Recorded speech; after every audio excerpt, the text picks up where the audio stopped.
தலைமையிலான நம்முடைய திராவிட மாடல் அரசு தமிழ்நாட்டிலிருந்து தலை சிறந்த விளையாட்டு வீரர்கள் ஸ்போர்ட்ஸ் பர்சனையும் உருவாக்குற அந்த பணியில் ஈடுபட்டிருக்கிறோம்.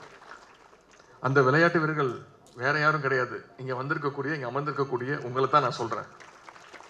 இன்னும் பல விளையாட்டு வீரர்களை உருவாக்க வேண்டும் என்ற எண்ணத்தோடு தான் முதலமைச்சர் கோப்பை விளையாட்டு போட்டிகளையும் மிகப்பெரிய அளவில் சென்ற வருடம் நடத்தி முடித்தோம்.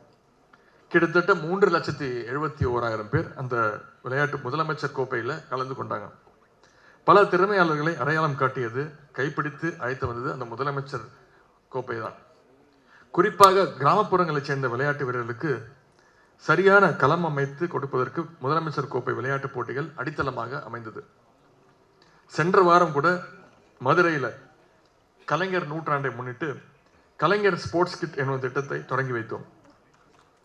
ரூபாய் 86 கோடி 86 crores மதிப்பீட்டில் தமிழ்நாட்டில் இருக்கக்கூடிய அனைத்து 12,600 கிராம பஞ்சாயத்துகளுக்கு 33 வகையான விளையாட்டு உபகரணங்களை வழங்குகின்ற அந்த முயற்சியாக மதுரை மாவட்டத்தில் உள்ள 420 ஊராட்சிகளுக்கு முதற்கட்டமாக கலைஞர் ஸ்போர்ட்ஸ் கிட்டை அளித்தோம். இந்தியாவில் ஸ்போர்ட்ஸ் என்றால் தமிழ்நாடு தான் சென்டர் ஆஃப் அட்ராக்ஷனாக இருக்க வேண்டும் என்பதுதான் நம்முடைய மாண்பு முதலமைச்சர்களுடைய ஒரே எண்ணம். அதனால்தான் தொடர்ச்சியாக Khelo India youth games, Asian cup hockey tournament, squash world cup, world surfing league, cyclothon, Chennai chess masters 2023, national hockey tournament போன்றவற்றை தொடர்ச்சியாக நடத்தி வந்து கொண்டிருக்கிறோம். இந்தியாவிலே முதன்முறையாக ஒரு திட்டம், தமிழ்நாடு சாம்பியன்ஸ் ஃபவுண்டேஷன் என்ற நிறுவனத்தை உருவாக்கி அதன் மூலமாக வீரர் வீராங்கனைக்கு உதவித்தொகைகளையும் வழங்கி வருகின்றோம். இதுவரைக்கும் 300க்கும் அதிகமான விளையாட்டு வீரர்களுக்கு தனிநபர் மற்றும் குழு போட்டிகளில் பங்கேற்பதற்காக ரூபாய் 6 கோடி அளவுக்கு தமிழ்நாடு சாம்பியன்ஸ் அறக்கட்டளை மூலமாக நிதி உதவி அளித்திருக்கின்றோம். இன்னும் சொல்ல போனால் நம்முடைய முதலமைச்சர் அவர்கள் தான் முதன்முறையாக தன்னுடைய சொந்த நிதியிலிருந்து நாங்கள் கேட்டுக்கொண்டதன் பேரில் 5 லட்சம் ரூபாய் இந்த சாம்பியன்ஸ் ஃபவுண்டேஷனுக்கு நம்முடைய முதலமைச்சர் அவர்கள் தான் கொடுத்தாங்க. தமிழ்நாடு சாம்பியன்ஸ் அறக்கட்டளையிலிருந்து உதவித்தொகை பெற்ற பல்வேறு சர்வதேச போட்டிகளை சாதனை படைத்துள்ள தங்கை பூஜா ஸ்வேதா, தம்பி சுதர்சன், திரு ஜெகதீஷ் டில்லி, தமிழரசி, நிதிக் நாதல்லா, தன்யதா, மனோஜ், கணேசன், பாலசுப்ரமணியன், ஆர் வெண்ணிலா, இன்பத்தமிழி, ஏ நளினி, செரெபல் பால்சி மாற்றுத்திறனாளி விளையாட்டு வீரர்கள் வீராங்கனை இங்கு வந்திருக்கிறீங்க. உங்கள் அனைவருக்கும் என்னுடைய வாழ்த்துக்களை நான் தெரிவித்துக் கொள்கின்றேன்.